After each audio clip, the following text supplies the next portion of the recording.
Hello everyone. हम discuss कर रहे थे चैप्टर 1 फिजिकल वर्ल्ड, जिसमें हमने साइंस का ब्रीफ इंट्रोडक्शन हमने पढ़ लिया था और फिजिक्स के बारे में भी हमने पढ़ा था। उसी में हमारा नेक्स्ट टॉपिक है fundamental forces in nature. Fundamental forces वो होते हैं कि जितने तरह की भी फोर्सेस हैं वो कहीं ना कहीं हम उनको एक्सप्लेन कर पा रहे हैं इन फंडामेंटल फोर्सेस से, यानी कि इन फोर्सेस को हम इन फंडामेंटल फोर्सेस के कॉन्टेक्स्ट में समझ सकते हैं कि ये अराइज हुए हैं, इनके पीछे कहीं ना कहीं इनका कारण ये फोर्सेस रहे होंगे। तो अभी तक हमारे पास जो नॉन फोर्सेस हैं वो चार तरह के फोर्सेस हैं। उसमें है ग्रेविटेशनल फोर्सेस, और ये है electromagnetic force, strong nuclear force and weak nuclear force. ये चार तरह के फोर्सेस हैं कि कोई फोर्स हो, हम इन चार तरह के फोर्सेस के कॉन्टेक्स्ट में उन चीजों को हम समझ सकते हैं। तो चलिए डिस्कस करते हैं इनको वन बाय वन। तो सबसे पहला है हमारा ग्रेविटेशनल फोर्स। ग्रेविटेशनल फोर्स क्या होता है कि जो किन्हीं दो बॉडी के बीच में म्यूचुअल इंटरेक्शन होता है, कोई भी दो ऑब्जेक्ट लेंगे तो उनके बीच में जो फोर्स है, जो अट्रैक्टिव टाइप का फोर्स है, वो आपका ग्रेविटेशनल फोर्स है। सो हम इसको डिफाइन कर सकते हैं कि it is the force of mutual attraction between any two objects by virtue of their masses. क्योंकि कोई ऑब्जेक्ट है, उनके पास फाइनाइट मास होता है और उसके कोरस्पॉन्डिंग ये फोर्स ऑफ अट्रैक्शन होता है। इसको समझने के लिए हम ले लेते हैं, जैसे कि इसका मान लीजिए बॉडी का मास जो है m1 है और दूसरा जो ऑब्जेक्ट है इसका मास जो है m2 है। तो जो ये फोर्स होता है ये डायरेक्टली प्रोपोर्शनल होता है मास ऑफ दिस बॉडीज और इनवर्सली प्रोपोर्शनल होता है डिस्टेंस के। यानी इसका मतलब है कि जैसे जैसे हम डिस्टेंस बढ़ाएंगे तो ये फोर्स कम होता जाएगा। तो इस फॉर्मूले में यही दिया गया है कि जो F इक्वल टू है G m1 m2/r²। प्रोपोर्शनलिटी को हटाने के लिए हम इसकी जगह सिंबल कांस्टेंट यूज करते हैं, इसको बोलते हैं G। ये है यूनिवर्सल ग्रेविटेशनल कांस्टेंट। इनके बारे में डिटेल में हम आगे पढ़ेंगे। अभी के लिए तो जान लीजिए कि इसकी वैल्यू ये रहती है, फिक्स वैल्यू, तभी हम इसको कांस्टेंट बोल रहे हैं। और जो फोर्स है ये रिप्रेजेंट कर रहा है ग्रेविटेशनल फोर्स को।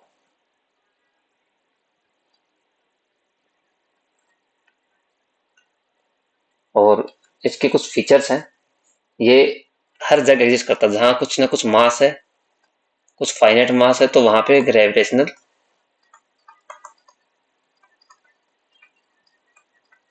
फोर्स जरूर होगा।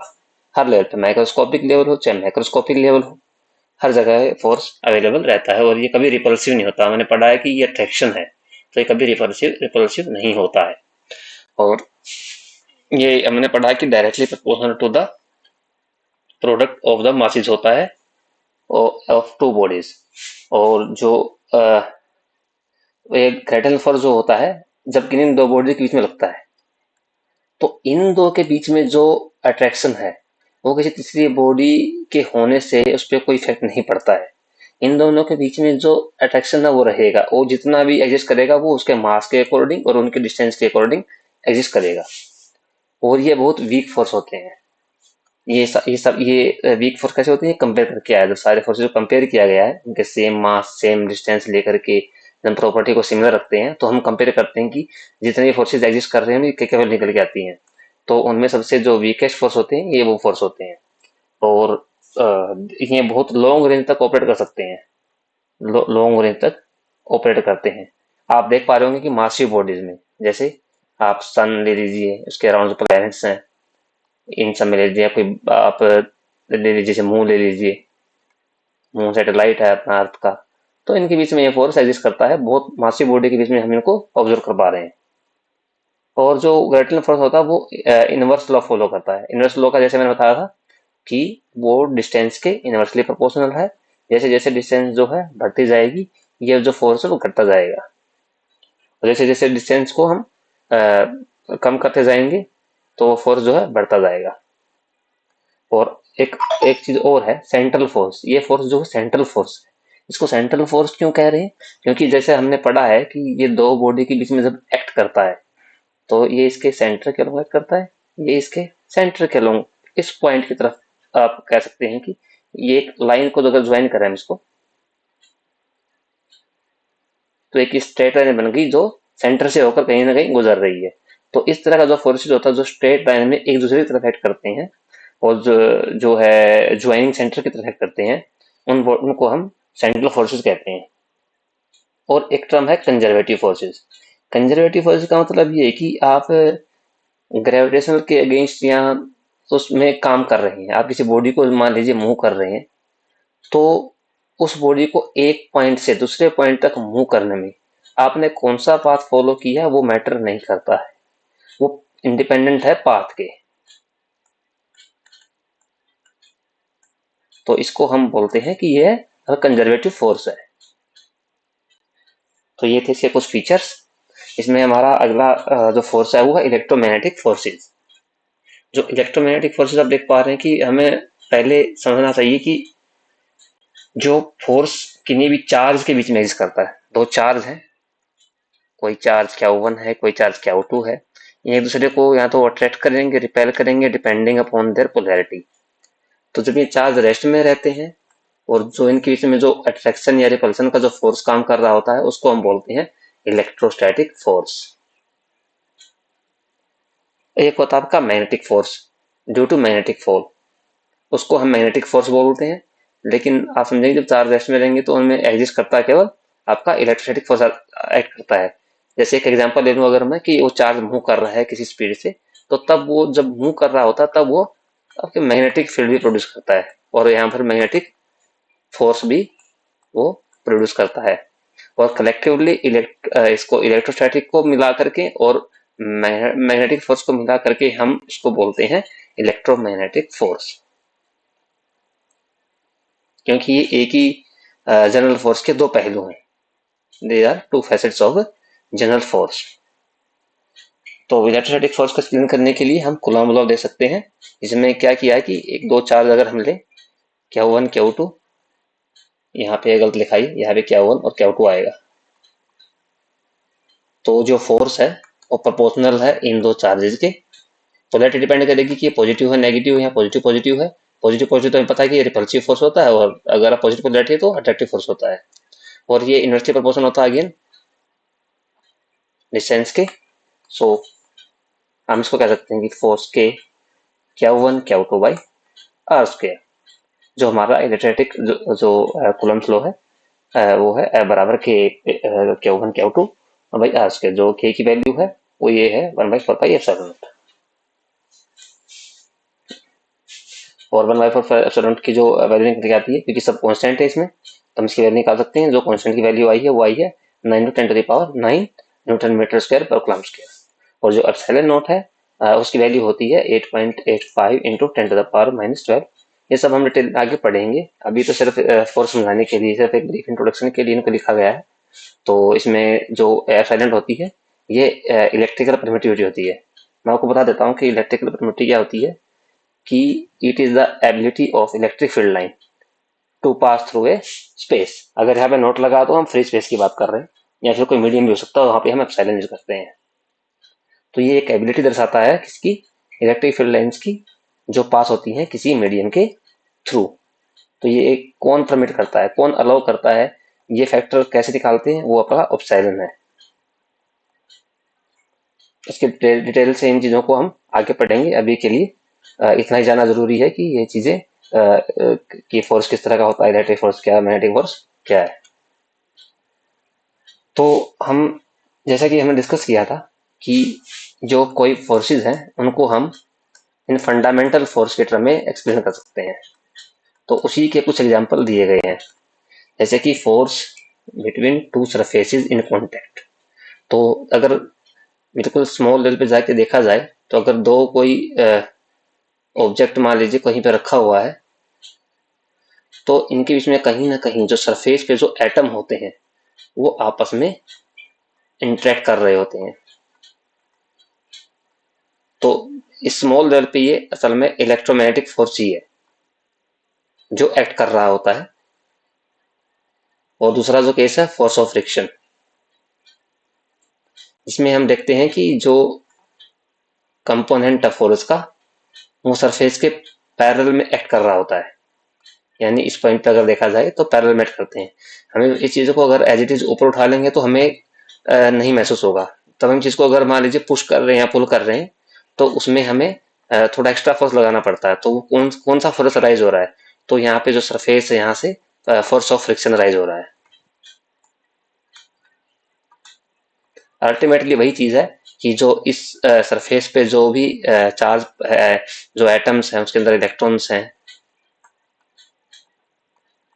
उनकी इंटरेक्शन की वजह से ही हम ये जो फोर्स है अराइज हो रहा है। तो अल्टीमेटली इसमें भी इलेक्ट्रिक एंड मैग्नेटिक जो फोर्सेस हैं उनका रोल है। इसी तरह टेंशन इन ए स्ट्रिंग रोप होता है, जिसमें मान लीजिए कोई यहाँ पे कोई मास जो है वो लटका रखा है हमने किसी एक रोप से। तो हम देखते हैं कि जो रोप के अंदर टेंशन प्रोड्यूस हो जाती है।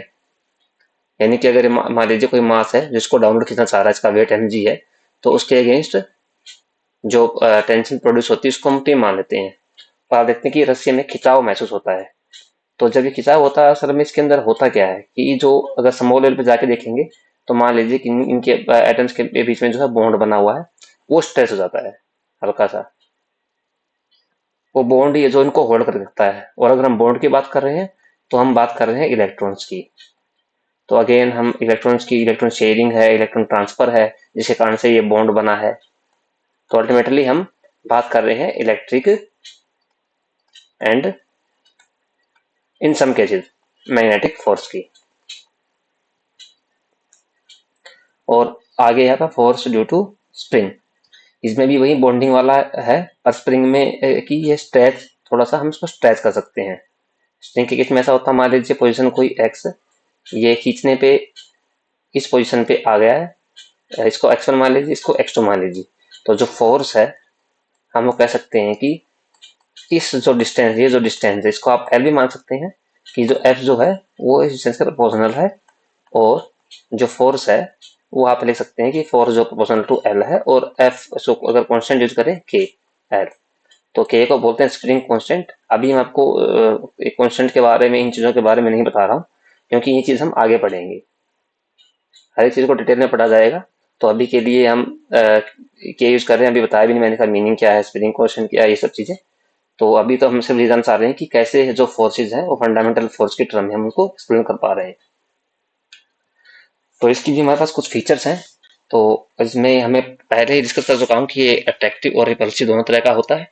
और इलेक्ट्रोस्टैटिक फोर्स जो है वो कूलम्ब्स लॉ द्वारा गठन किया जाता है, और जो है इनवर्स लॉ को ही फॉलो करता है क्योंकि हम देखा कि वो आजकल के प्रोपोर्शनल है। और जो इलेक्ट्रोस्टैटिक फोर्स है वो बहुत स्ट्रॉन्गर है, आप देख सकते हैं कि 10⁻36 टाइम स्ट्रॉन्गर है देन द ग्रेविटेशन फोर्स। ये वैल्यू कैसे आई है ये सब हम निकाल सकते हैं, पर अभी के लिए आप जान लीजिए एक फैक्ट की तरह की, ये एक फैक्ट है कि 10⁻36 स्ट्रॉन्गर है, इसको निकाल सकते हैं हम दो चार लेकर के उनके बीच में ग्रेविटेशनल और जो आपका फोर्स है, इलेक्ट्रोमैग्नेटिक फोर्स है, वो कैलकुलेट कर सकते हैं। सेम मतलब कि सेम सेट लेकर के आपने जो मासेज लिए हैं, चार लिया है, उनको कंपेयर कर सकते हैं। They operate over distances that are not very large.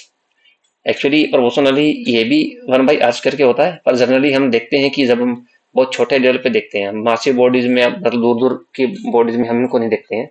जब हम डिस्कस करते हैं तो आप देखेंगे कि जो ये ऑपरेट करते हैं तो ज्यादा उनकी डिस्टेंस की रेंज नहीं होती है। हम पास पास जो छोटे इलेक्ट्रॉन चार्ज हो गया मान लीजिए, या कोई और चार्जेज है, बहुत फ्यू डिस्टेंस पे हम इनको देखते हैं। These are central forces. Again ये जो सेंटर जो लाइन ज्वाइन कर रही है दो मान लीजिए चार्जेज है, इनको अगेन जो लाइन ज्वाइन कर रही है उसके अलोंग ये फोर्स जो होता है। तो these are also conservative force, इसके बारे में भी हम पहले देख चुके हैं। तीसरा जो फोर्स है वो है strong nuclear force. Strong nuclear force जैसा कि नाम भी सजेस्ट कर रहा है कि न्यूक्लियर, यानी कि ये जो फोर्सेज हैं जो न्यूट्रॉन और प्रोटॉन्स को बाइंड रखते हैं टुगेदर। ये क्वेश्चन जरूर अराइज होता है कि न्यूक्लियस के अंदर प्रोटॉन है, सब चार्ज पॉजिटिव है, और इलेक्ट्रोस्टैटिक फोर्स भी हमने पढ़ा है कि बहुत ज्यादा स्ट्रॉन्ग फोर्स है इलेक्ट्रोस्टैटिक फोर्स जो है। फिर भी ये चार्ज न्यूक्लियस के अंदर सारा पॉजिटिव चार्ज कैसे है? तो इनके जो न्यूक्लियस के अंदर भी है कोई फोर्स एग्जिस्ट करता है जो इसको बाइंड किए हुए, एक साथ रखे हुए इन सबको, उसी का नाम है आपका स्ट्रॉन्ग न्यूक्लियर फोर्स। ये एक करता है आपका न्यूट्रॉन न्यूट्रॉन के बीच में हो सकता है, प्रोटॉन प्रोटॉन के बीच में हो सकता है, न्यूट्रॉन प्रोटॉन के बीच में हो सकता है, क्योंकि सब ये आपके न्यूक्लियस के अंदर ही होते हैं। तो अब न्यूक्लियस की बात करें तो हम बहुत स्मॉल रेंज की बात कर रहे हैं, जिसका मतलब है कि 1 फर्मी की हम रेंज की उससे नीचे की हम बात कर रहे हैं कि ये इस उस पर एग्जिस्ट करता है। और जो स्ट्रॉन्ग न्यूक्लियर फोर्स है वो आपका 100 टाइम स्ट्रोंगर होता है रिपल्सिव इलेक्ट्रिक फोर्स से भी, यानी कि आपका जो रिपल्सिव इलेक्ट्रिक फोर्स होता है उससे 100 टाइम स्ट्रोंग होता है। अब आप समझ पा रहे हैं कि अगर पीपी में रिपल्सन है प्रोटॉन प्रोटॉन में, ये स्ट्रोंगर है उस रेंज में, इसलिए वो एक साथ इकट्ठे प्रोटॉन प्रोटॉन एक साथ न्यूक्लियस में रह पा रहे हैं, इकट्ठे एक साथ हैं। इसके आप फीचर देख लेते हैं। जैसा कि इसमें बताया गया कि ये रिपल्सिव फोर्स से भी तो 100 टाइम स्ट्रोंगर है, तो ऑब्वियसली 10⁻36 हमारे पास पहले था, तो 10⁻38 टाइम ही स्ट्रोंगर है। और ये 10⁻2 टाइम स्ट्रोंगर है आपका इलेक्ट्रोस्टैटिक फोर्स से। और आगे हम वीक फोर्स पढ़ेंगे, उससे ये 10⁻13 टाइम स्ट्रोंगर है। these have the shortest range. हमने जैसा डिस्कस किया कि न्यूक्लियस में यानी कितने स्मॉल लेवल पे 1 फर्मीमीटर फेमटोमीटर उससे नीचे में काम करता है, फर्मी में 10⁻15 और उससे नीचे वाले रेंज में। तो ये विदिन द न्यूक्लियस जो है वर्क करता है। आप देखते हैं डिस्टेंस बढ़ाएंगे तो वो उस फोर्स का आप देखेंगे कि न्यूक्लियर फोर्स की बजाय जो रिपल्सन का फोर्स है वो ज्यादा डोमिनेट कर जाएगा अगर आप रेंज बढ़ा देते हैं। और these forces do not depend on the charge. आप देख पा रहे हैं कि प्रोटॉन प्रोटॉन एक साथ इकट्ठा रह पा रहे हैं, इसका मतलब है कि ये चार्ज पे कहीं ना कहीं चार्ज पे डिपेंड नहीं कर रहा है, क्योंकि उससे ज्यादा स्ट्रॉन्ग है ये। क्योंकि ये प्रोटॉन प्रोटॉन न्यूट्रॉन प्रोटॉन सबको बाइंड रखे हुए है, एनपी भी था, पीपी भी था, इन सबको बाइंड रखे हुए, तो चार्ज पे कहीं ना कहीं डिपेंड नहीं कर रहा है। This forces do not obey the inverse Kerala. ये इनवर्स केरला फॉलो नहीं करते हैं। बाकी दो फोर्सेज हम देखा कि वो इनवर्स केरला फॉलो कर रहे हैं, पर ये नहीं कर रहे हैं। हालांकि ये सब चीजें हम हायर स्टडीज में पढ़ते हैं, लेकिन आप एज ए फैक्ट देख सकते हैं कि ये इनवर्स केरला को फॉलो नहीं करता है, क्योंकि इसमें जो है जो इनवर्स केरला है वो एक रेंज तक फॉलो होता है, जहाँ पे आप देख पा रहे हैं कि पहले प्रोटॉन प्रोटॉन में रिपल्सन होता है, तो अब उसकी रेंज अगर कम कर देते हैं तो उनमें अट्रैक्शन शुरू हो जाता है। तो कहीं ना कहीं यूनिवर्सली प्रोपोर्शनल वाला जो है उसको फॉलो नहीं करता है। They are basically attractive forces. बिल्कुल भाई अट्रैक्टिव फोर्सेज हैं, क्योंकि जैसा हमने देखा है कि ये प्रोटॉन प्रोटॉन सब न्यूक्लियन को एक दूसरे से बाइंड रखते हैं, तो ये सब अट्रैक्टिव फोर्सेज हैं। और ये न्यूक्लियॉन्स की रेंज में यानी कि बहुत कम रेंज में जो है एक्ट करते हैं।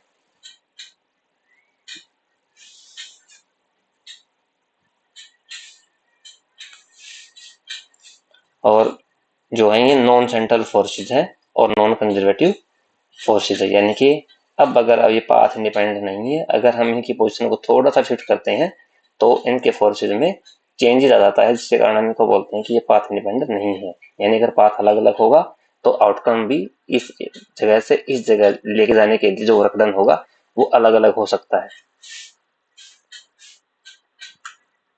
तो इसमें जो लास्ट फोर्सेज है वो है वीक न्यूक्लियर फोर्सेज।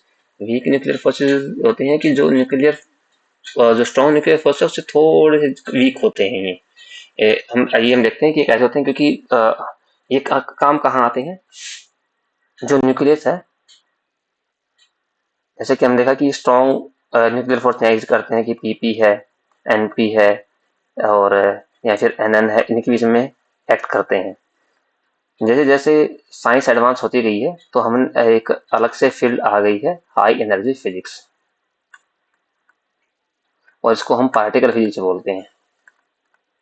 हुआ क्या है, थोड़ा सा मैं एक्सप्लेन कर देता हूँ इसमें, कि आप बहुत हाई एनर्जी के पार्टिकल जब बम्बार्ड करते हैं, हाई एनर्जी का मतलब होता है कि उनकी वेवलेंथ जो है बहुत कम होती है, तो उनके कोलिजन से नए नए पार्टिकल जो है न्यूक्लियस से कोलाइड करने के बाद नए नए पार्टिकल निकलते हैं।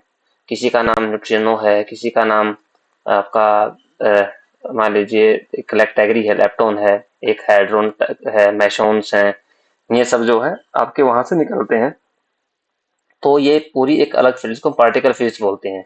इसका मतलब है कि हमारे जो फंडामेंटल पार्टिकल्स हैं वो अब बहुत सारे हमने जो है पार्टिकल डिस्कवर कर लिए हैं, तो इन सब में कहीं ना कहीं जो फोर्सेज होते हैं इनकी इंटरेक्शन को समझने के लिए वहां पे इसका रोल आता है, जिसको हम वीक न्यूक्लियर फोर्स बोलते हैं। इसमें एक एग्जांपल भी दिया गया है जैसे बीटा डीके में होता है। बीटा डीके में क्या है कि पोली ने 1930 में पोस्टुलेट किया था कि एक बीटा डीके के दौरान एक एंटी पार्टिकल निकलता है। तो जो इलेक्ट्रॉन है, फिर में हम आगे पढ़ेंगे समझने की, आप इतना समझ लीजिए कि जो इलेक्ट्रॉन है और एंटी पार्टिकल है वो एक दूसरे से जो इंटरेक्ट करते हैं वो इसी फोर्स के थ्रू करते हैं, वीक न्यूक्लियर फोर्स के थ्रू। ये अभी के इस लेवल के लिए इंपॉर्टेंट नहीं है, लेकिन बस एक ब्रीफ इंट्रोडक्शन हमें देना कि वीक न्यूक्लियर फोर्सेज होते क्या हैं। तो इसकी जो फीचर्स हैं वो देख लेते हैं। इसमें वीक न्यूक्लियर फोर्स है वो एग्जिस्ट करता है बिटवीन लेप्टॉन्स। लेप्टॉन्स जो है वो पार्टिकल फिजिक्स में आप इसको अच्छे से समझ पाएंगे कि लेप्टॉन्स कौन से पार्टिकल को हम लेप्टॉन्स बोलते हैं, और जो है लेप्टॉन्स और मेसॉन्स के बीच में एग्जिस्ट करता है। ये पार्टिकल की कुछ कैटेगरी है, और ये जो है 10⁻25 टाइम स्ट्रॉन्गर है ग्रेविटेशनल फोर्स से, यानी उतना स्ट्रॉन्गर नहीं जितना आपका न्यूक्लियर फोर्स था, पर फिर भी काफी कंपेरेटिवली काफी स्ट्रॉन्गर है ग्रेविटेशनल फोर्स से। और ये ऑपरेट करता है कि through a range of nuclear size, nuclear size की आसपास की रेंज में ही ये ऑपरेट करता है, पर स्टिल स्ट्रॉन्ग न्यूक्लियर फोर्स जो है इससे स्ट्रॉन्ग है। इन चारों फोर्सेस को हम एक टेबल से कंपेयर कर सकते हैं। आप देख सकते हैं कि इनकी रिलेटिव स्ट्रेंथ कितनी है, जो यहाँ पे मेंशन्ड है।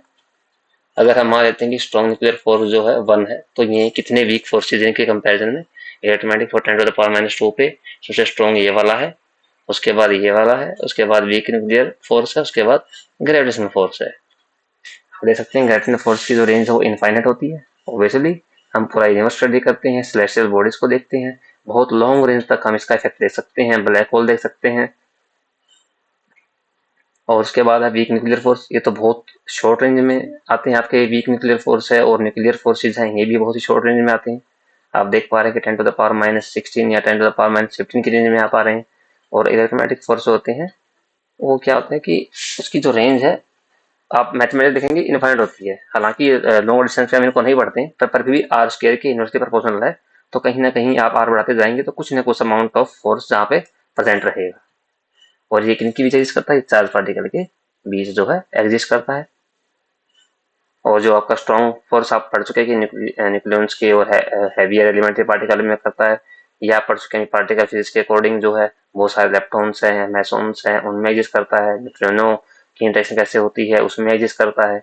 ये सब पार्टिकल ये सब जो आप नए नए नाम देख पा रहे हैं, न्यूट्रिनो है या फिर ये आपका लेप्टॉन है, ये सब एक ब्रांच है पार्टिकल फिजिक्स में आते हैं सब।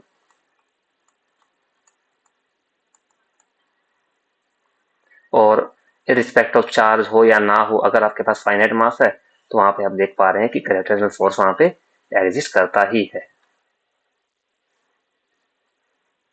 सो ये थे 4 तरह के फोर्सेस जो फंडामेंटल फोर्सेस हैं यूनिवर्स में, और बाकी सब फोर्सेस को हम इनके टर्म में ही एक्सप्लेन कर सकते हैं।